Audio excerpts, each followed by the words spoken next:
Welcome. You could be comfortable right here. So this is a project, a new project. I see the script's called Apocalypse Now, and I wanted to interest you to come to the jungle of the Philippines. We're just going to be there a few months, though. But welcome, Marty. It's so good to see you and I'm delighted. have It's you great to back see in the you. very studio here where we did, those beautiful narrations that you did. Remember Michael Hare, the Vietnam Yes. correspondents, Yeah. and that they were Yeah. beautifully written Yeah. and beautifully read, and we did them Yeah. right here in this very Yes, very we did. studio. I remember one occasion where a veteran came in in the Rexer. dark. Rexer. That was And a friend of Milia's, who was the yeah, real, he was a real who guy. strangled people in the Oh, night. jeez. And he wanted to make sure that I got a real feel for it. So he put an object in my hand and left the studio. Right? I looked down. It was a loaded 45. I'm not sure if he wanted me to use it on myself For me. or you. But I remember that in this room. Yeah. We did about 5 or 6 different. We did different sessions, and yeah. now it's many years since we worked on this film together. It's what is it, 2010, if you can believe it. And I guess that's now, the movie is over 30 some odd years ago that we went on this adventure.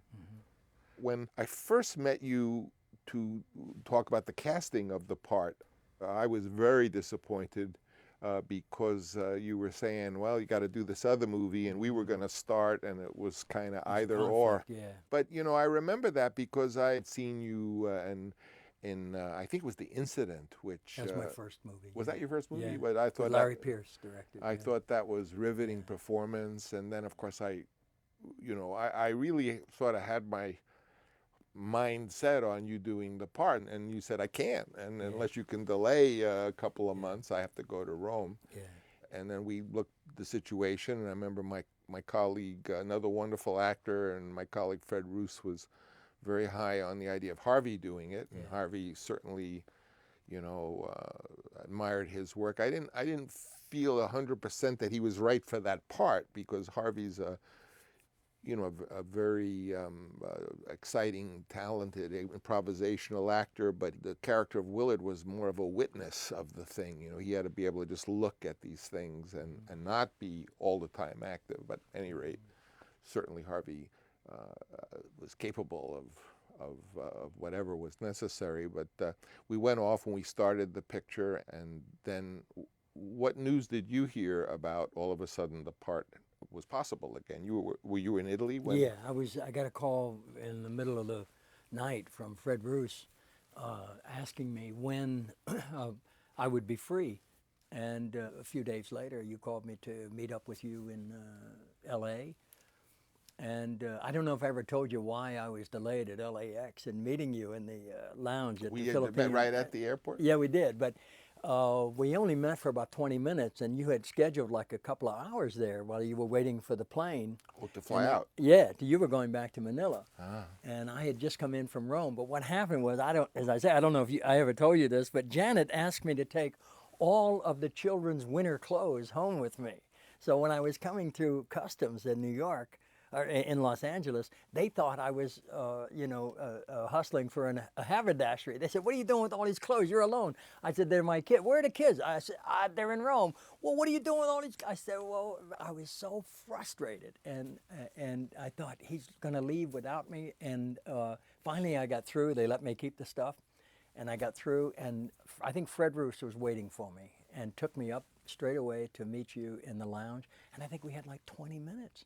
And you didn't say one way or another. You just asked me how are things going, and I didn't say, "Oh, come and do it," or I just not at that point. Chatted with you. Yeah, I we guess just talked for a little while, and again, you wanted to know when I was free.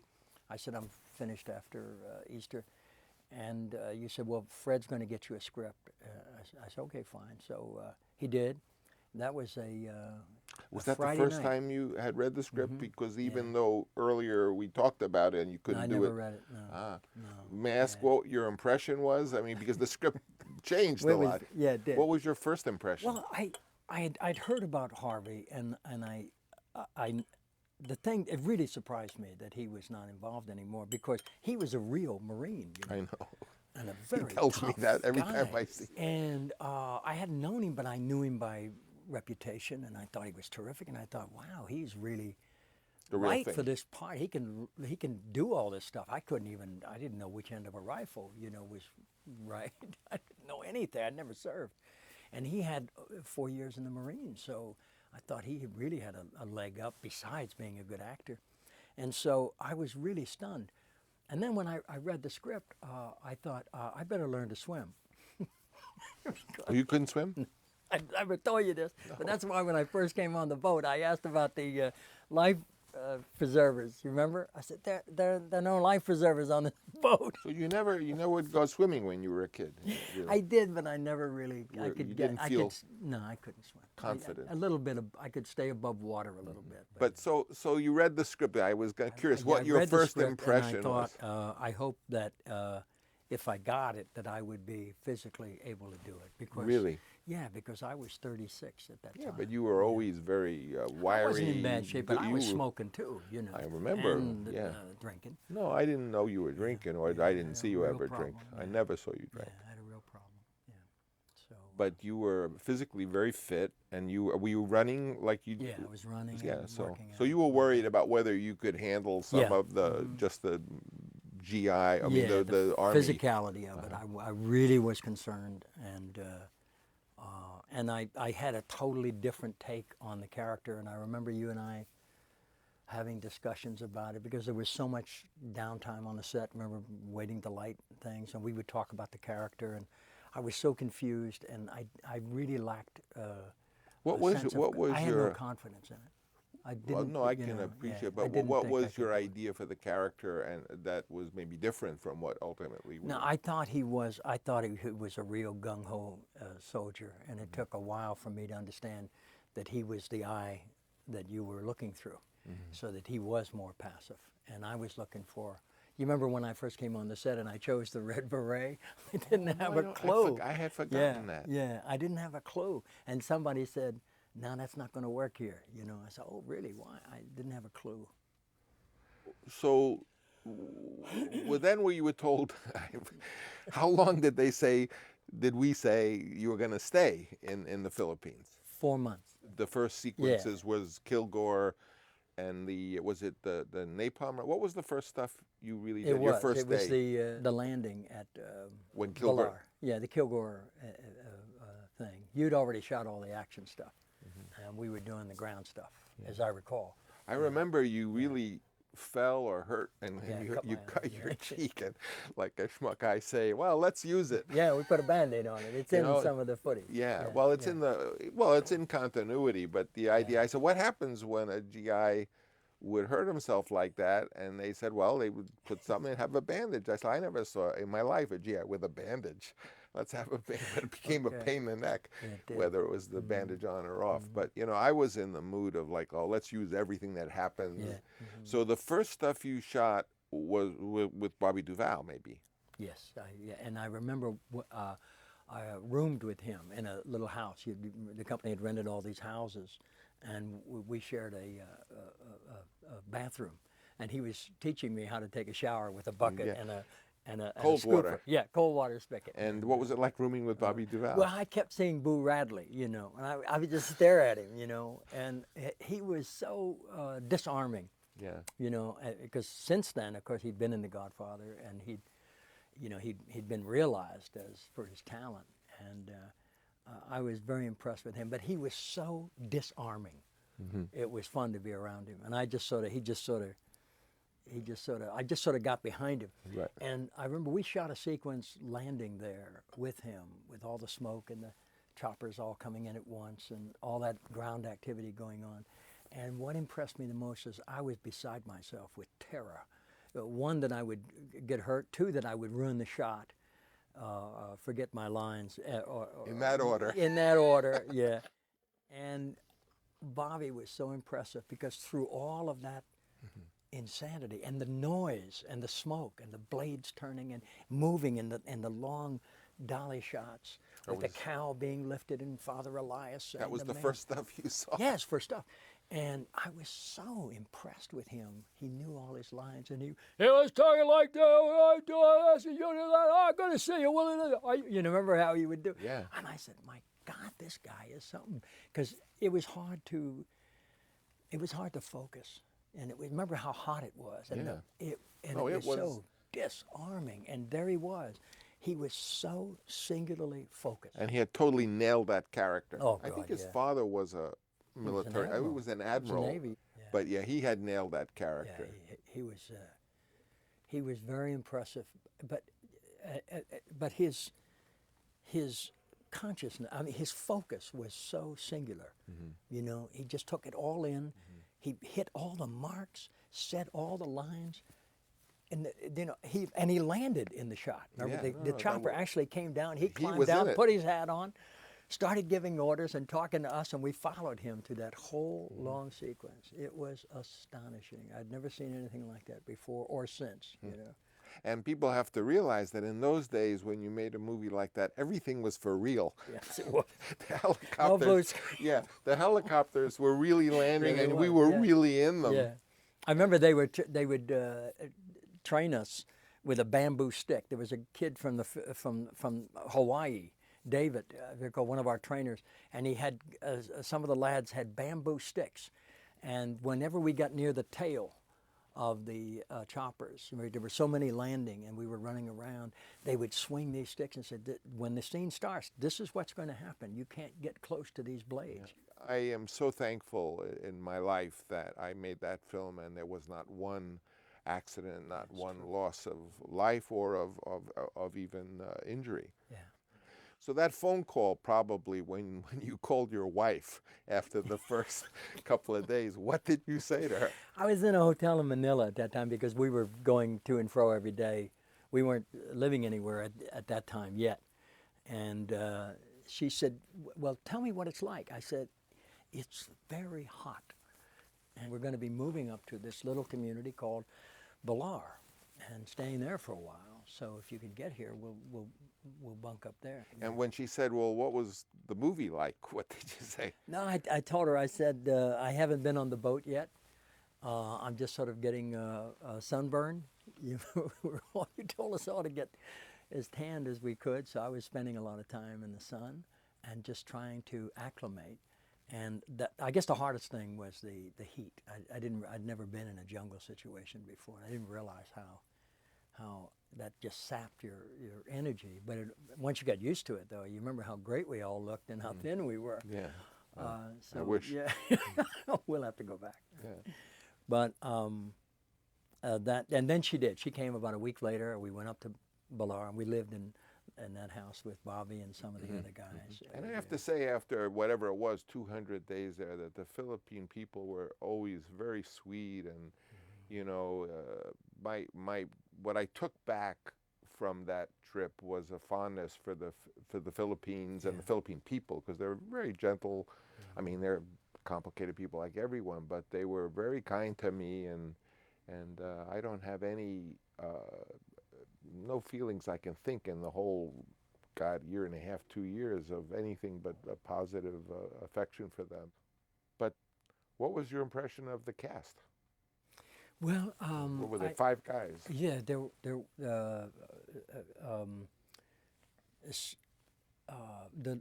Larry Lawrence, I guess, was the youngest. I was very surprised. 14, he was 14 years old. Yeah. He was supposed to play 17, but I cast him young to really look young. Yeah, and this is Lawrence Fishburne. Yes, exactly. And Sam Bottoms, God rest him. Beautiful young man. Yes, he was. He was of the Bottoms family, which was from Santa Barbara, which was a theatrical family. Yeah. And he was just a fine young man, wonderful actor. I adored him. So sweet. Yeah. And then Freddie Forrest, chef, of course. We both smile because he's so and he's so endearing and so vulnerable, you know, and funny. And then the captain. That captain, Albert Hall. Albert Hall, yeah, who also had his children there, as you remember. He brought all his kids over. It was a good cast, and they were wonderful guys. Yeah, they were. Yeah, I adored them. The odd part about it is, or amazing part, I guess, is there was not one day of military service between the five of us. including me. You as well. I went 1 year to military school, which I ran away from. My greatest military service was I had written the script for Patton, which I got by saying I had military service, but I meant military school. Yeah. But that was amazing, that none of us had any idea about what it was to be a sailor or a soldier. But may I ask, I mean, you could be frank, what was your impression of me, just as a crazy guy? Who? Or me? You? Yeah. Oh God, I think can I say told it. you at the time. I think like every actor in the world at that time, and most of us still now, you were very intimidating. Really? Oh God, yeah. You remember I came up. I think you were almost the same age. So as a boy, you know, Edo Kazan was the epitome of directors for actors, particularly. I mean, Well, the you know. greatest acting in movies, you have to say, consistently was Kazan. Exactly, until Coppola.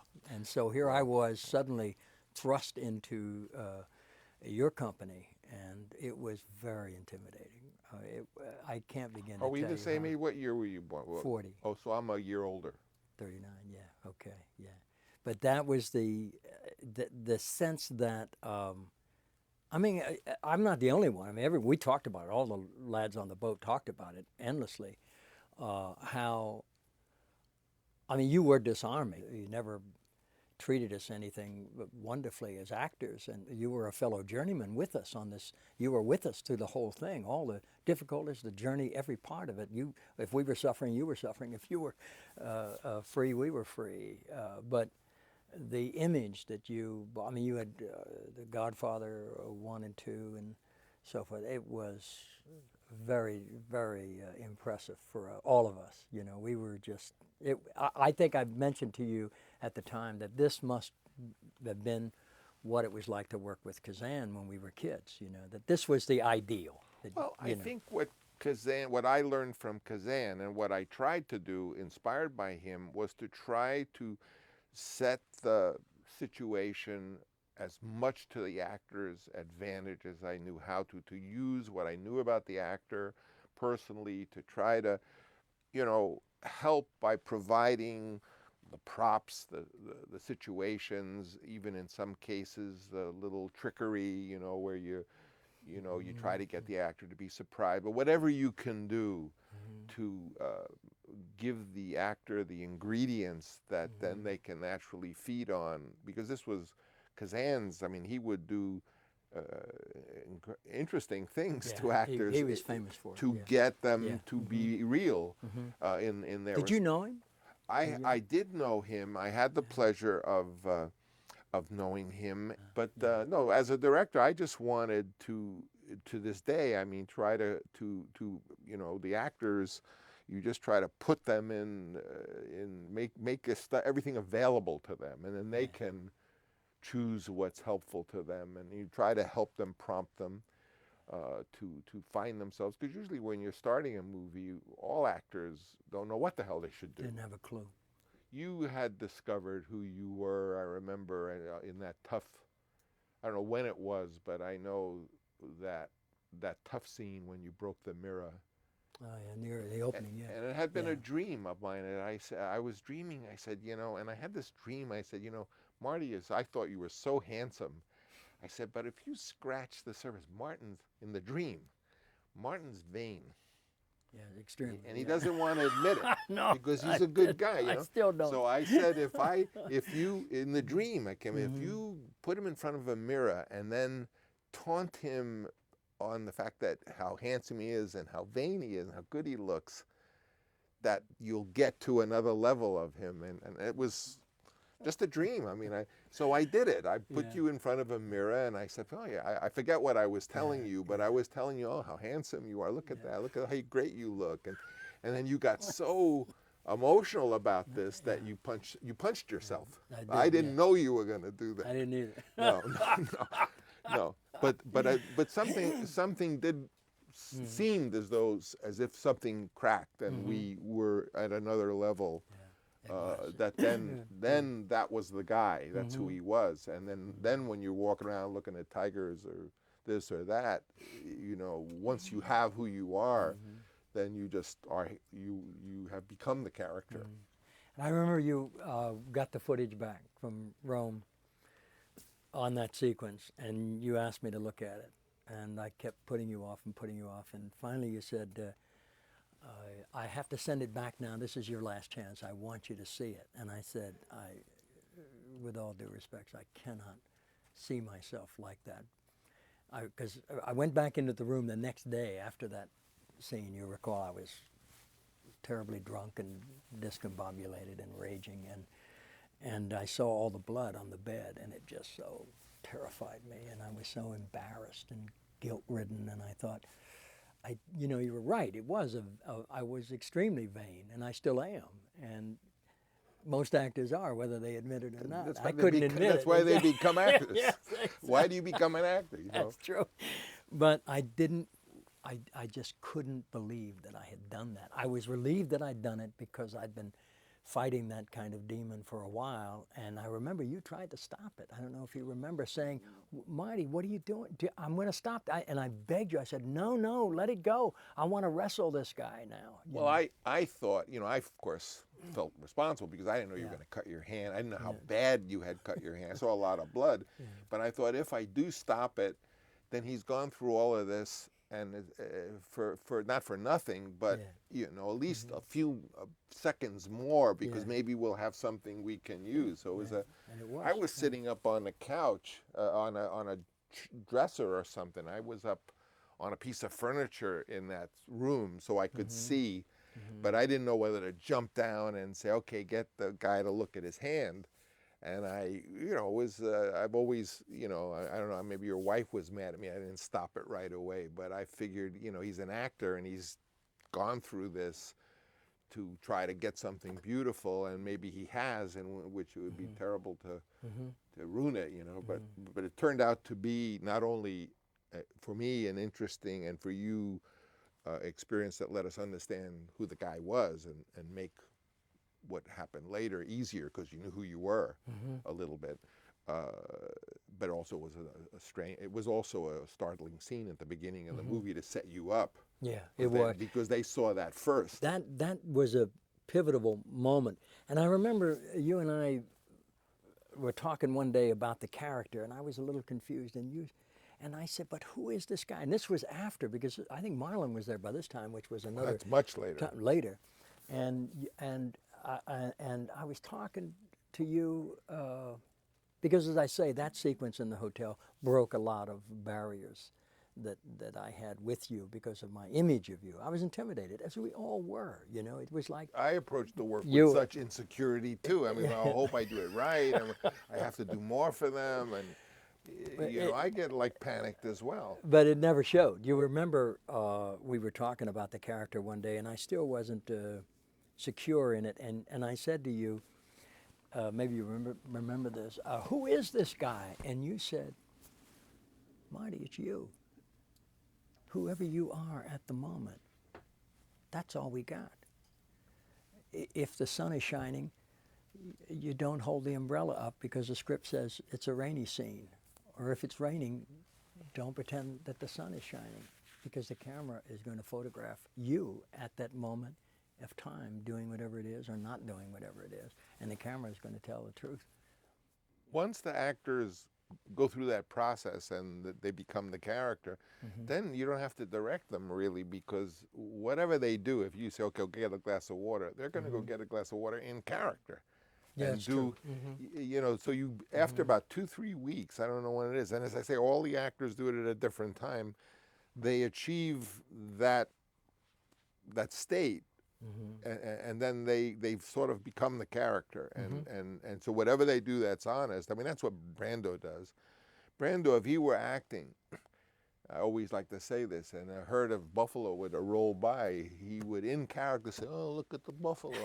You know, he would totally be the character because he doesn't care. You know? That's true. Yeah. But you had all, one by one, all of the guys on the boat that had become, and certainly Duval arrived in character, but only one who couldn't figure out what the hell he was doing was Freddie Forrest.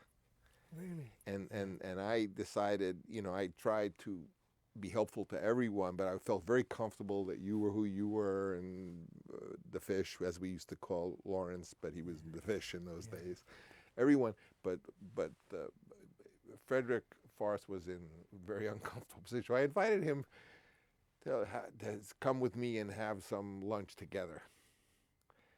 And he said to me, Francis, I don't know who I am. I really just, I'm walking down the street in Beverly Hills with my girlfriend and so and so and so. I said, hey, that's the guy. Just, that's who you are. Whenever you wonder who you are, you're the guy. I'm not here. I'm not here. That was his. I'm not Yeah, here. that was I'm his in phrase. Beverly Yeah, Hills. yeah, yeah. And once he knew that he wasn't there, that helped him a lot. And that's how he played the part. So it was Yeah. interesting for me to see all the actors like slide into who they were. And that at a certain point, and it was about 3 weeks or thereabout, everyone was who they were on the boat. And then at that point, I think all we had to do now was to experience the story and see what you guys did in character. That's what I felt. I thought you had become the guy. Yeah, and But I at knew first, it. didn't it seem that the goings on of and also, as you probably must have heard from your friends, I mean, everyone thought, oh, this crazy man is there and it's taking longer, and did you ever worry that what was going on in the Philippines was like out of control? No, not once. You never did? No, never, not once. No, we all began to realize that, it was taking a toll, and that it was dicey, financially, and that you were in for a lot more than you bargained for financially, and your own personal stake.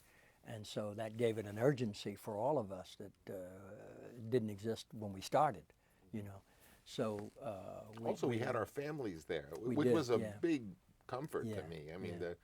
those little kids, Sophia was like 4, your kids, Renee. I loved having kids around. Yeah.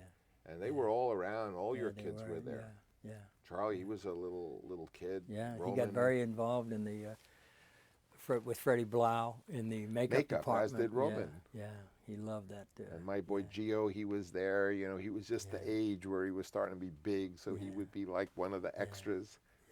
And you did a scene with Emilio Yeah. and Gio together. Yeah. What was that scene?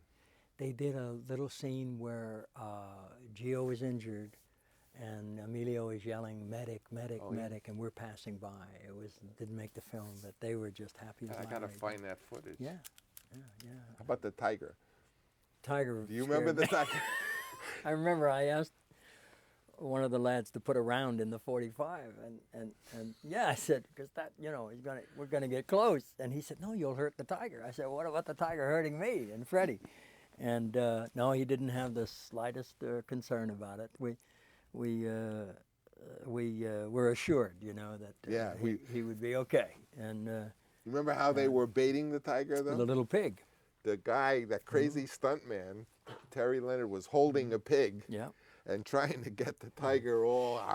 And then if the tiger jumped for the pig, he threw the pig in a wooden box and closed the door so the tiger could. You remember that? Yes, but then the tiger got the pig and took off and dragged Terry Leonard through the bush as well. The tiger got the pig He did, and ran off to eat it, I Yeah. assume. Mm-hmm. Yeah. And that was a very dangerous tiger. Yes, it was. Yeah. And I remember Freddie Forrest is in the front because he was there with you, but he was a little ahead of you. And I kept saying, Freddie, get closer, get closer.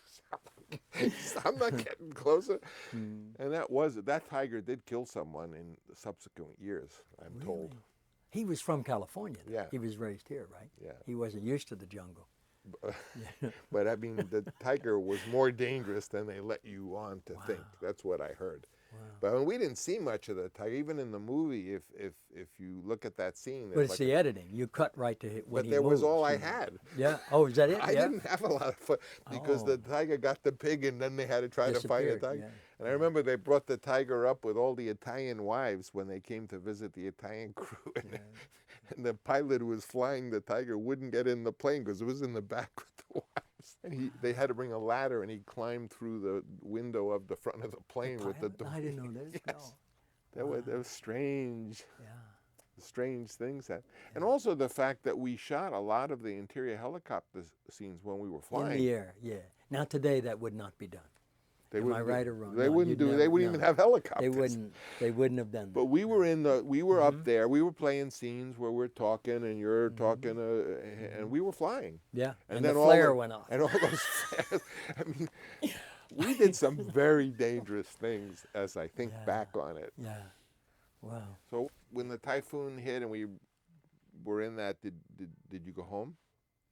Well, we waited it out. We were, as I said, I think you were with the company in Alongapo, and we were in a little community, I guess about 40 or 50 miles away, and we had no communication. There were rumors that you guys had been swept away, and rumors that we'd been swept away, and there was no That's communication. Right. There was no communication. Nothing. We didn't know what happened to the other Nobody part of knew. the group. And Bill Graham was with us. And that must have yeah. been. Oh, and that was a trip. Oh, I I adored forgot. him. Yeah, he was a wonderful character. adored him. Good actor too. Yes, he was. And What was I it- had what acted was- with him over in New York years When before. he was starting. Yeah. Yeah. Bill Graham always wanted to go to the Oscar. And he Really? said to me, he says, Francis, he says, I would love to go to the Oscar. Could you get it so I could go? So we were going to go to the Oscars, and I had to give the award. Ultimately, it went to Michael Cimino for Deer Hunter. So I'm sitting next to Bill Graham. We're in our tuxedos, and my wife and kids are off in the B seats because they give you 2-seat when you're a presenter. So I'm sitting next to Bill Graham, getting ready to go do my bit, and he's eating a cookie. He's got a bag of cookies. Me, like if there's food, I say, give me one, and I take the cookie and I eat the cookie. Francis, no. And I said, why not? He says, well, never mind. Oh, no. Yeah. Oh, So now I my. go down Oh, to dear. the thing. They come and get me, and I'm giving the award. I'm with Ali McGraw, and we're about to read the element. And she says, "Oh, the director is the most important thing." Blah blah blah blah. And I'm supposed to say my lines, and then I just get this inspiration. I turn to the audience, and I say, "I just want to tell everyone first that we're on the eve of the most wonderful transition in the movie business. Things are going to be possible in a few years that will, but above all, although we'll be able to do all these new techniques, but it was all Bill Graham's cookie, which I didn't really know was in the cookie. Is this the first time you've revealed it? I've told people, but that's what really happened. Bill Graham, wow. what a fabulous character. And what was Bill like during the typhoon? So funny. He wore a watch that had California time and I think Europe or something. But this is before computers or cell phones or anything. And so we moved out of the hotel and took rooms with this family in this house, like we did in Villar. And we invited him because there was another room. He was going crazy at the hotel. We said, move over here with us. So we got him a room. And Janet bought him a little telephone, a toy telephone, and he would walk around all day. Hello, Los Angeles. Yeah, what's going on over there? Listen, well, it's He was so funny. He It was a great running, guy. he was a running commentary on everything, and so funny. And he was already delayed. He was supposed to have finished filming. Yeah, I think what people should understand is that a lot of people came to do whatever we're doing. They were going to go back in 2 days, and then this storm happened, and nobody could go anywhere. So we were all there for another month. I remember, and you were there. We were shooting something, and I said, "Let's shoot during the typhoon." And we were. You remember that the whole set had been. Blown away. And we were in there. Well, you were too. Remember the still photographer, Josh Wiener, and we were digging and trying to shoot. We did shoot, in fact. That was that sequence. It only got put in the long version where the Playboy bunnies were all in the tents. Oh, yeah. Remember we were trying to, when you were bargaining the barrels of fuel for the girls, you remember how we were trying to, ourselves, the cast, rebuild the set because of rain. That wasn't fake rain in that scene. No. The mud was about. Yeah. But do you remember that we were, for a while, that I was saying, let's shoot anyway? And That was the sequence where the boy came through with the little puppy. Yeah. Kept walking through the shot. Yeah. Yes, But yes, that was all when everyone said, okay, this is a typhoon, let's get out of here. Yeah. And I said, no, let's shoot. Yes, And we did shoot. And Yeah, we shot did, that sequence. Yeah. And we were all trying to save the set and put the tent back up. No. That's what but then I finally said, well, this is bigger than I am. I'm, because it was always my idea to, whatever happens, to just shoot with it, because then you'll get something maybe extraordinary. You never know. And as you say, a lot of times we were stranded and didn't even know what had happened to you. Didn't have a I clue. remember once Bill Graham was at some house where I was living, and the water was now coming up. And Bill Graham and my two kids are all playing cards. And the lights had gone out. The power, I had been listening to Madame Butterfly, I remember on the record, and all the power went out. And I come in there and I walk in this surreal situation. My kids playing cards with Bill Graham, and the water is, they're just in the water. Water is 2 feet in the ground because no point. You couldn't get out of it. And then all of a sudden the power came on and Madame Butterfly started to play. I mean, there were so many surreal situations in aside from the making of the film, but at that point, the making of the film and the living there, working on the film had become one and the same thing, you know. Do you remember Vittorio Stororo's first glimpse of Bill Graham was at a supper we were all invited to with all the Italian families. The whole crew were there, and you and your family and me and Janet, and we were all sitting at this very long table at one of the crew's house, because the supper used to move around. Yeah, and it was always great because Yeah, the it was Italians would wonderful. cook. Yes, and Vittorio Stororo said to me, Martin, who is this man in here? I said, that's Bill Graham. What is he doing in here? He's the actor. He's the guy that's going to be with the Playboy. Oh, and he starts talking to Bill. He says, Bill, do you know who you look like? And Bill said, no, what? He said, you look like Agamemnon. You know Agamemnon from the Greek. And he began, I don't know if you remember this. No. He began to tell the whole story of Agamemnon and Zeus, the whole Greek thing, to everybody at the table. He would do it in English for us, and then he would do it in Italian for all the Italians. And he thought Bill should be Agamemnon. He That's was not Agamemnon. a bad idea. He loved his mug. Yeah. You know, he would always wear pressed shirts. He always looked like a prince. He always looked. He would fall in the mud. He would get up. He would still look clean. It was fine. And there was so much downtime. We would be sitting around, and there was more than one sequence that we would shoot in the sun, and then it would rain. So you'd shoot it in the rain, and we'd wait for the rain. It wouldn't. The sun would come, and so we had every sequence practically. But rain and or rain not. and snow. That would be another release for the film. Yeah, you know? we This have is the rainy version. version. No, we have the sunny version. And one day, we were all lounging around on the boat, just waiting for one. And Vittorio had his little thing, and he's looking at the sky, and he looks down at me, and he walks by, and he says, Martin, the violence, I won't like. I said, well, the violence is not well. He was talking about the violence of the war and what we were doing, and it was like troubling to him, you know. Yeah, And it just came out in that little, the violence is not well, you know. I thought, oh, Well, he didn't speak English when I hired him. I had been so impressed with, he did the photography on the Conformista. yeah. And I just fell in love with that. I met him, and it was like very far out for me to hire this Italian guy who could not speak English, but of course he learned. And he brought his kids. Yeah. So, yes, he you did, know, yeah. I see this movie as all these little kids. Remember those his little daughter, Francesca, looked like Snow White. And his gaffer, Yeah. Luciano. Remember Luciano was Luciano? always there without a shirt. He looked like a lion with Yeah. his hair. And he adopted a Filipino Filipino kid, baby. yeah, I I'll remember. he came on the set holding this little, I guess it was a couple of months old child, and his hand, the head was here and the body was here, and he was going around to everybody. Bravo, bravo. Well, you know, to understand this movie, it was very interesting because the entire crew was Italian from Rome. Yeah. The actors, of course, came from United States. Everyone had their kids. The crew were Filipino, but there were also many Vietnamese. Yes. Yeah. And there were many, and then we even, later on, we got into the Ifugao people who are Montagnard people. So there were like 20 languages. And the French. And the French. yeah, So there were all these languages going. yeah, You never dealt in any language. It was Italian. What little Italian I know, I learned on Apocalypse Now, not from my family. Really? Yeah. Oh, wow, But it was an extraordinary, aside from the movie, extraordinary situation. yeah.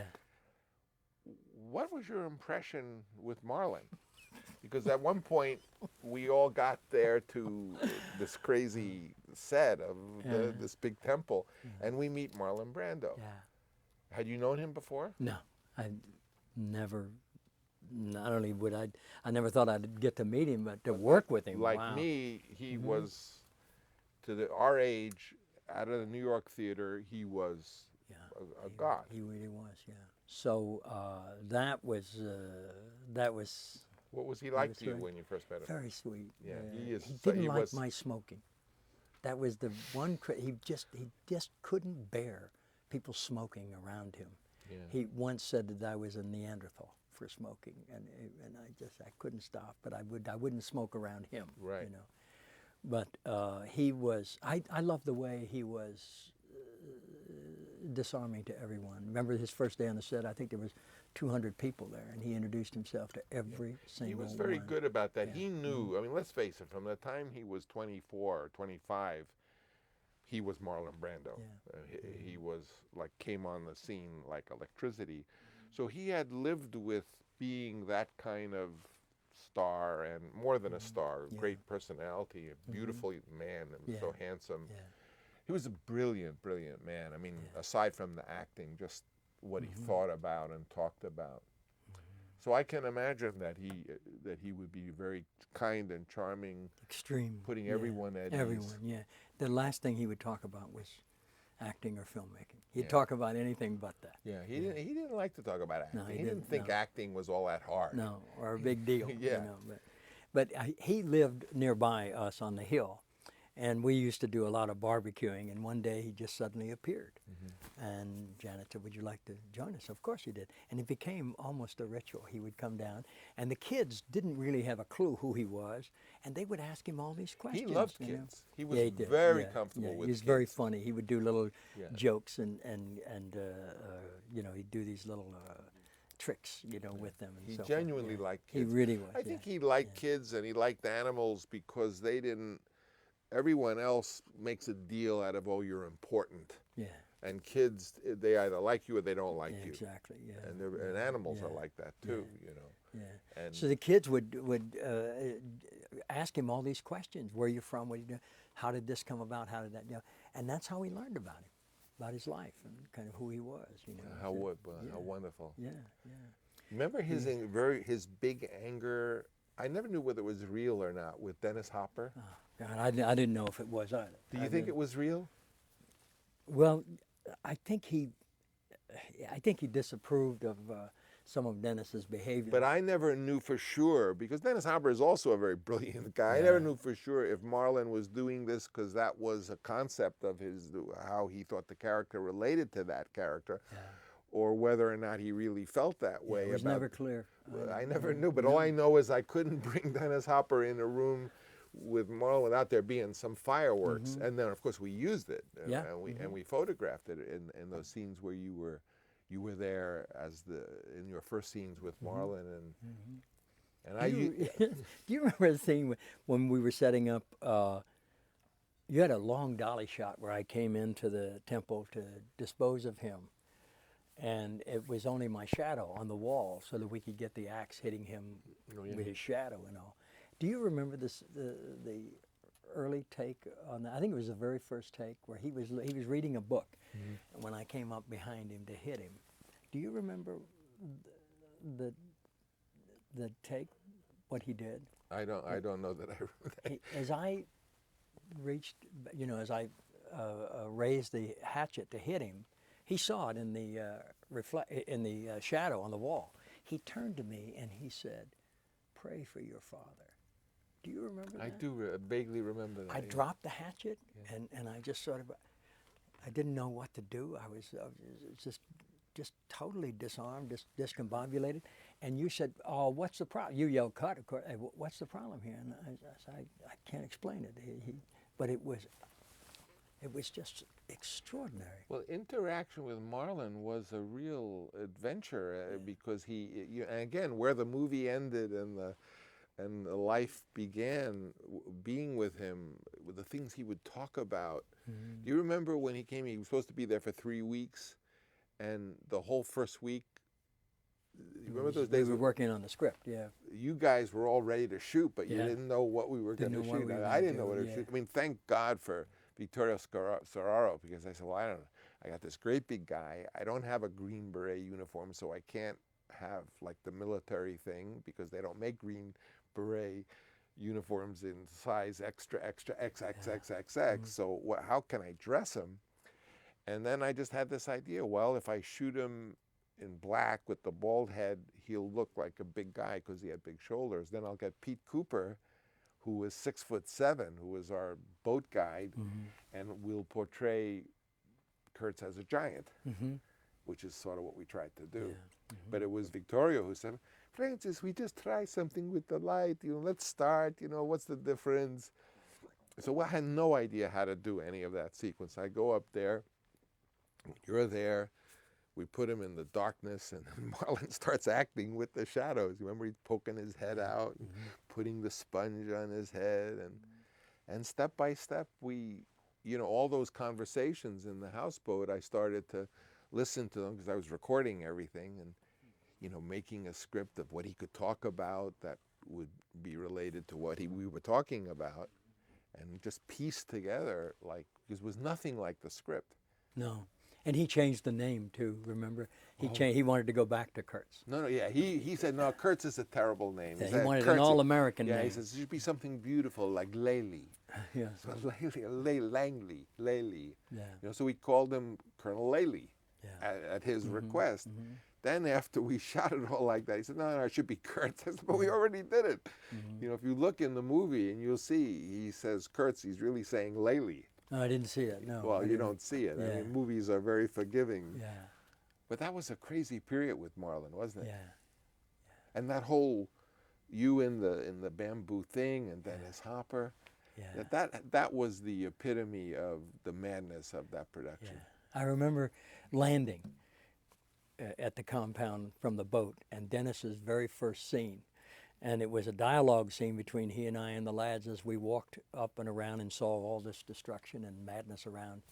And after take 38, of course, by then it was a monologue. No one could get a word edgewise with Dennis, and it was fine. Have you ever been in a film where it was quite that far out in terms of everything being changed right in front of you? No. Scary. No, it was, but we always knew that it was unusual. Possible. Yeah. It was possible. And it wasn't, I mean, it was frustrating a lot of times because so much time was spent waiting, around for weather or a script. Whatever. Do you remember when Freddie Forrest got the call sheet that said he had to have the head cut off, and he didn't know his character was going to have his head cut off? Well, I remember one scene you had me shot.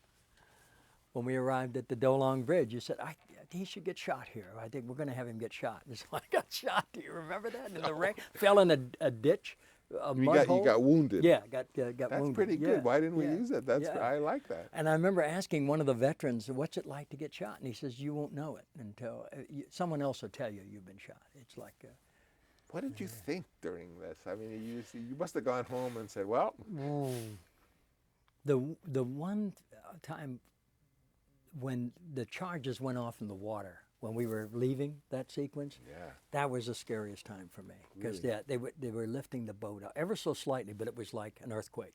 The charges were rocking the boat, and it was like, oh my God, this was like mortar shells, landing nearby.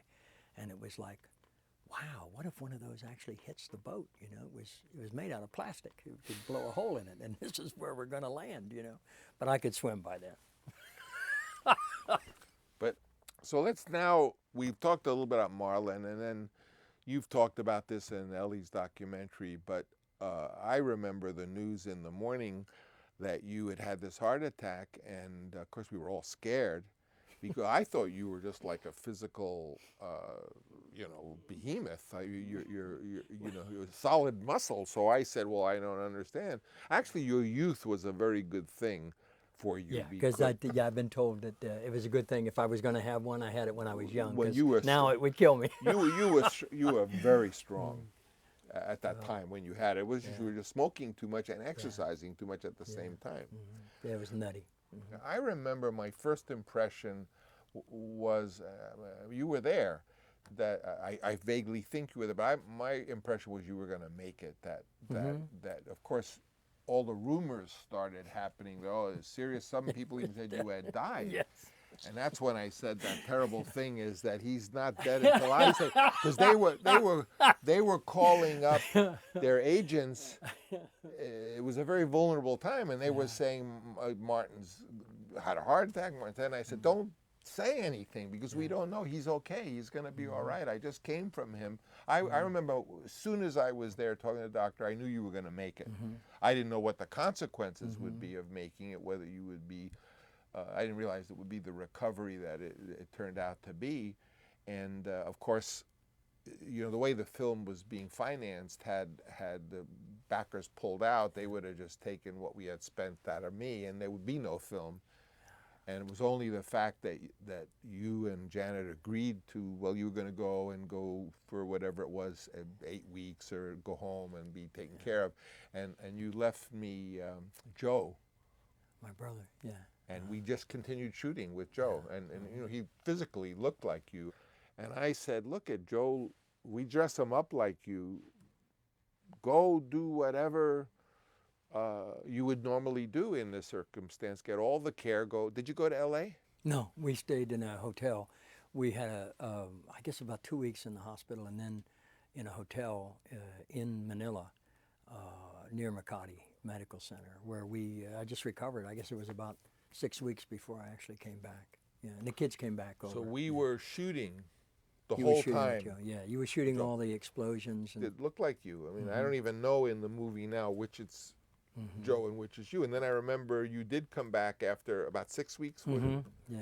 And in a sense, the gamble worked that we, you know, rather than people, you know, when I was a kid in the East Coast, who you probably, when it snowed, everyone's, oh, it's snowing, we're not going to go to school, we're not going to do anything. People, whenever something happens, people are very quick to throw up their hands, say, okay, well, everything is canceled. Yeah. But I thought it was better to just go keep working and, you know, you figure you had all the care that you could possibly have, and you were going to either get better or you're not going to get better, but I felt you were going to get better. I know your wife felt, we all felt. We were determined, yeah. We all felt that you were definitely going to get better. And then you came back after about 6 weeks. I remember it was a very happy day. And then we had a number of scenes in which we had shot the big wide shot and stuff, and then we got kind of focused on the closer stuff. And we did. And I was monitored. I had those chest monitors, and I wore a belt. And now I don't know which scenes are which. You know, I mean, which is saying a lot. And I don't know if that's Joe, or whether you shot it before you had this experience or after. But you know, somehow it all. And then we did shoot a little bit in L.A. Just stuff with Napa. the pouch, in Napa on with the Sacramento River. We yeah. did all the inserts with the pouch, and a lot of close-ups of the boat moving. Right.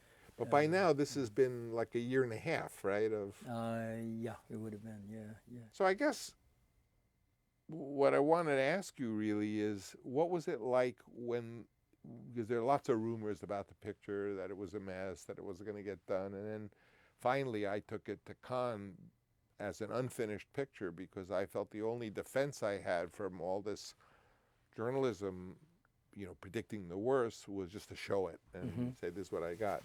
What was it like from where you were and with your family and stuff now, the post, this last session when the film finally got exposed, I guess in Cannes, you weren't in Cannes, were you? I went to the Ziegfeld Theater in New York with a friend, and that was the first time I ever saw it on the big screen. Yeah, that was a nice theater. Oh, God, yeah. And I remember sitting there, and when the scene with Bobby, you know, attacking the village, the aircraft coming in, and it was all this talking, and people were just coming in the theater, and I turned around to ask them to be quiet, and then I realized it was on the soundtrack. Yeah, that was the voices on the soundtrack. That was the first time that what is now the Dolby 5 point. We invented that basically. That 5-track stereo. It was the first mix of sound that ever. Walter Murch, of course, did it, and I had this idea that the music should be this synthesized 5-point stereo, and we did the whole movie like that. Yeah. And that became, from that point on, the standard for what all the movies today are done like Apocalypse was done. That was the first one, and that became the Dolby standard. It was very, very impressive. What were you expecting, and the reaction? It was hard to get through the opening, frankly, because I had never seen it. Even though I had done the narration for it, I had never seen the actual footage that it would be part. So I didn't know what you had used, and it was so shocking. And my friend said to me, as we were watching it, "How does it feel to watch that?" And I said, "Well, that's not who I am. That's who I was at that moment, and it's okay. Because I was seeing somebody that made the film, and I wasn't that same person now, so it was okay." And I think you maybe have heard me say in interviews since then that if anybody would have told me coming in, you know, okay, we're going to do this film, we're going to be in the Philippines for maybe 15 months, you might have some problems here and there. What do you say? I said, "No, thanks very much, I'll pass." But I've learned since then that I have not the slightest regret, because I never would have known myself the way that I've been privileged to know, and to accept the responsibility for who I am, what I did, and to go on. It was a landmark in my life, and that scene in particular revealed something to me about myself. You know, I still had an image of myself, and I was trying to project But you were willing during that scene because you did it. Yeah, it broke me. I mean, it broke me in a good way. What It you was say like it is broke that- through my, as you say, my ego. You call it the vanity. It was my ego. It was like, yeah, I want to be handsome, and I want to be virile, and I want to be, you know, able to project this part. But the only thing that made all that possible was the brokenness, which came out by accident, basically, you know. Well, it was And, funny. It you know, was truly a dream. I mean, I don't know a night before, but I had this very vivid dream that told me that. I don't know where that comes from. Yeah. You also revealed one day about a dream you had the night before. You were very disturbed because in the dream, the film was about to be released and you hadn't had a chance to cut it yet. Do you remember I that? have those are a lot of anxiety. You know, one night I want to bring up something, and it's been such a pleasure to talk to you. But one night we were shooting at the Kurtz compound night, and we were doing some lighting, so there was a lot of time. And I was up in a big tower. I don't know if you remember this story. Throwing coconuts? No, I was up on a tower, or some tower, and I asked them to get you out of wherever you were and come up into the tower with me. And you came up the tower, and you sat up there with me. We were overlooking the whole thing. You remember that at all? Go on. Yeah, I was afraid of the height. Yeah, well, I didn't know that. Yeah. So you said, well, what I was is afraid it? of everything. So you got up way up this tower, and the two of us are in this little, I don't know, it was a tower part of the set, and we're looking out over this thing. And I remember this night very well because it took a lot of courage of me to say this to you. And I said to you something to the effect of, you know, Marty, this thing we're working on, it's been crazy and everything, but I want you to know that I think that this thing that we've done is going to live for a long time and be a classic. To have confidence. Well, I don't know why I was telling you. It was just that I had this great realization that what we had done was sort of monumental in all of its craziness and weakness, but that in the end it would be looked on as something that, you know, we were both going to be associated with for all our lives, and when we're gone. Our lives are, I guess, forever entwined and just on that one experience. And so I've never had a chance to thank you publicly for it, but I'm extremely grateful to you. The change that it made in my life, personally and career-wise, has never, ever been the same. And so I want to thank you and your family and your wife for persevering so that we could get it through. It was several times it was almost a little dicey. It was very dicey, but thank you, and thank you, and thanks for coming and spending this very enjoyable, for me, a very enjoyable time sitting around talking to you and reminiscing. Thank you, Marty. Hey, thanks for your wonderful performance. Thank you. Thank you very much. Now we can order food.